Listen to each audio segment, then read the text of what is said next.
Hello guys, അപ്പോൾ ഞാൻ last video ഒരു ഈസി സ്റ്റുഡൻസിന് വേണ്ടി ഒരു സോഫ്റ്റ്വെയറിനെ പറ്റി പറഞ്ഞുകൊണ്ടായിരുന്നു ഞാനൊരു വീഡിയോ ചെയ്തിരുന്നത്. അത് 30K വ്യൂസ് ക്രോസ് ആക്കിയിട്ടുണ്ട്. ഞാൻ ഇത്രയും റീച്ച് വരുമെന്ന് വിചാരിച്ചില്ല ആ വീഡിയോയ്ക്കകത്ത്. കാരണം ഒന്നാമത് ഞാൻ ആ വീഡിയോ ഇട്ടിരുന്നത് മലയാളത്തിലായിരുന്നു.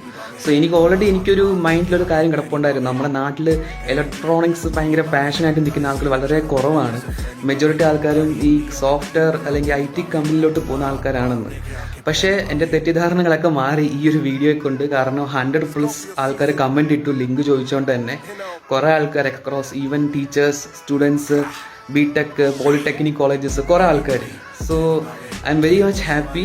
ആൻഡ് ഇനി നമ്മൾ ഇതുപോലത്തെ സോഫ്റ്റ്വെയർസും ടൂൾസൊക്കെ നമ്മൾ പരിചയപ്പെടുത്തും. ആൻഡ് സ്റ്റേ ട്യൂൺഡ്, ഫോളോ ചെയ്യുക. ആൻഡ് ഈവൻ ഇലക്ട്രോണിക്സ് മാത്രമല്ല, നമുക്ക് കമ്പ്യൂട്ടർ സയൻസുകാരുടെയും ഒരു ബേസിക് ആയിട്ടുള്ള സോഫ്റ്റ്വെയർസും കാര്യങ്ങളൊക്കെ പ്രാക്ടീസ് ചെയ്യാൻ എന്തൊക്കെയാണ് നമുക്ക് കാര്യങ്ങളൊക്കെ ഡിസ്കസ് ആക്കും. സോ ഇതുപോലെ തന്നെ ഇനി സപ്പോർട്ട് ചെയ്യുക, ഫോളോ ചെയ്യുക. And till then bye bye.